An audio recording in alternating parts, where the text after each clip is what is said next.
ত্রিবেণী শহর একটি ঐতিহাসিক শহর। এই ত্রিবেণী গঙ্গার ঘাট হচ্ছে স্বর্গের দুয়ার। এই ঘাট থেকেই সতী বেহুলা তার স্বামী লক্ষিন্দরকে সঙ্গে নিয়ে স্বর্গে গিয়েছিলেন দেবতাদের কাছে তার স্বামীর প্রাণ ফিরিয়ে আনার জন্য। নমস্কার বন্ধুরা, এন্টারটেন বাংলা চ্যানেলে সকলকে জানাই স্বাগত। বড়দেরকে প্রণাম আর ছোটদেরকে অনেক অনেক ভালোবাসা। আশা করি তোমরা সবাই ভালো আছো, তোমরা সবাই ভালো থাকো, সুস্থ থাকো, এই কামনা করি। এতদিন আমি ভিডিও দিতে পারিনি, বেশ অনেক কয়দিন হলো। কারণ হচ্ছে আমার বাড়িতে একটা দুর্ঘটনা ঘটে গেছে।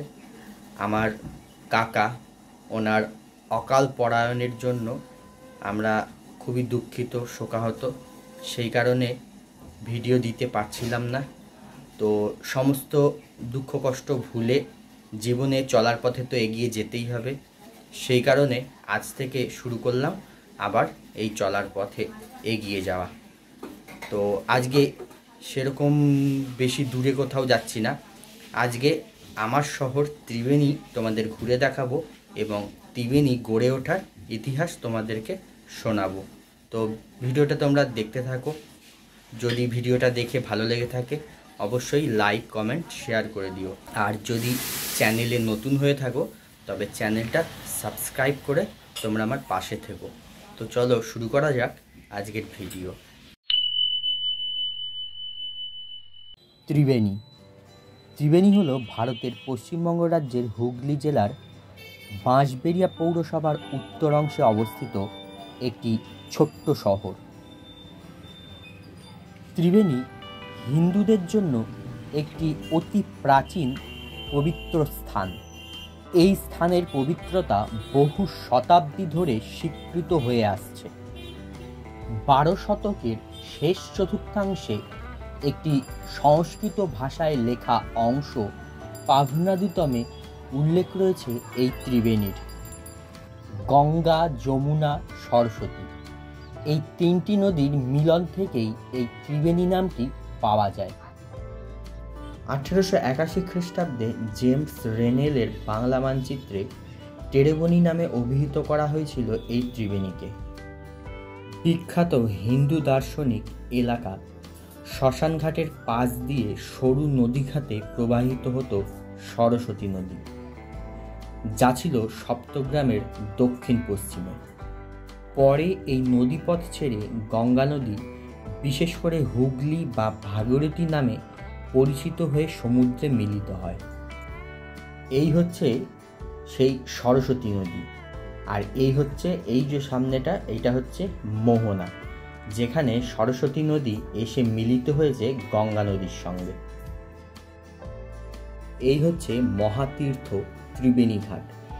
ঘাটটি ভূরিশ্রেষ্ঠ সাম্রাজ্যের মহারাজা রুদ্রনারায়ণ রায়মুখটির দ্বারা নির্মিত, যা ঘাটের কাছাকাছি ত্রিবেণীর মন্দিরগুলিতে গৌড়ীয় রীতির দৃশ্যমান প্রভাব ফেলেছিল।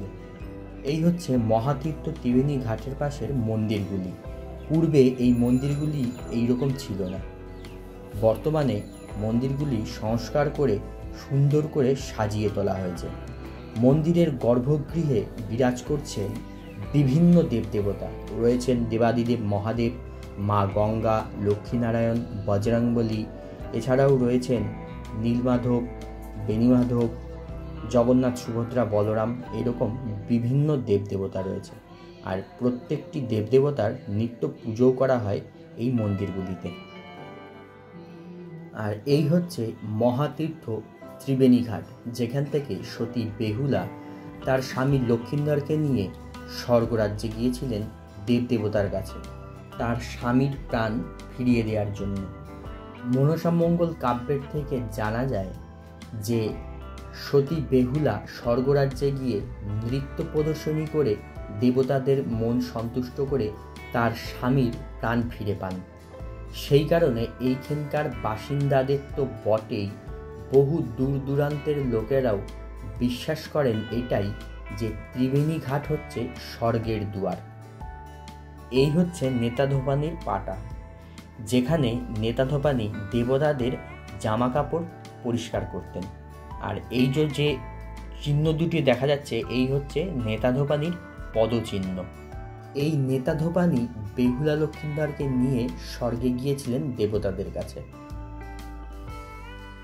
এই ত্রিবেণী শহরটি মালভূমি ও পাহাড়ের নৈকট্য থেকে দূরে গঙ্গার পশ্চিমাঞ্চলীয় উপকূলে অবস্থিত।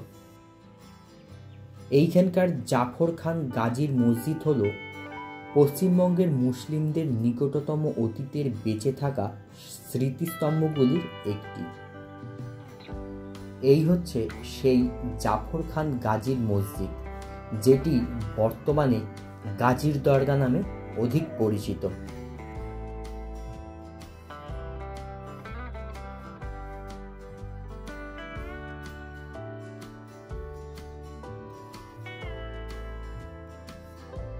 শোনা যায় মহাপ্রভু শ্রী চৈতন্যদেব স্বয়ং এই ত্রিবেণী ঘাটে পদার্পণ করেছিলেন। ত্রিবেণীর কালীতলা নামক স্থানে সনাতন ধর্মের দেবী মা কালীর একটি প্রাচীন মন্দির রয়েছে। জনশ্রুতি আছে ঐতিহাসিক নীল বিদ্রোহে অংশগ্রহণকারী দুই ভাই রঘুনাথ সর্দার ও বিশ্বনাথ সর্দার এই বাঁশবেড়িয়া ত্রিবেণী এলাকার বাসিন্দা ছিলেন।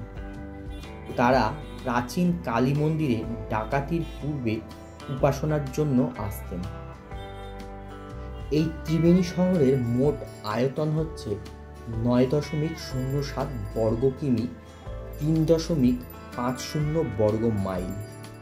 জনসংখ্যা হচ্ছে 1,03,799। জনঘনত্ব হচ্ছে 11,000 বর্গ কিমি, 30,000 বর্গ মাইল। এই ত্রিবেণী শহরের নিকটতম প্রধান রেল হচ্ছে ব্যান্ডেল জংশন। এই ত্রিবেণী শহরের যোগাযোগের ব্যবস্থা হচ্ছে Tribeni rail station. Tribeni railway স্টেশনটি পূর্ব রেলওয়ের হাওড়া রেল ডিভিশনের ব্যান্ডেল কাটোয়া লাইনে অবস্থিত। ব্যান্ডেল থেকে কাটোয়া লোকাল ধরে খুব সহজেই পৌঁছে যাওয়া যায় এই ত্রিবেণী স্টেশনে। ত্রিবেণী স্টেশনে নেমে সেইখান থেকে অটো ধরে সোজা চলে আসা যায় ত্রিবেণী মহাতীর্থ গঙ্গার ঘাটে। তো বন্ধুরা, ত্রিবেণী শহর গড়ে ওঠার এই ইতিহাস তোমাদের কেমন লাগলো অবশ্যই কমেন্ট করে জানিও। তো আজকের মতন ভিডিওটা এখানেই শেষ করছি। দেখা হচ্ছে পরবর্তী নতুন ভিডিওয়ে। সবাই ভালো থেকো, সুস্থ থেকো, হাসি খুশি থেকো।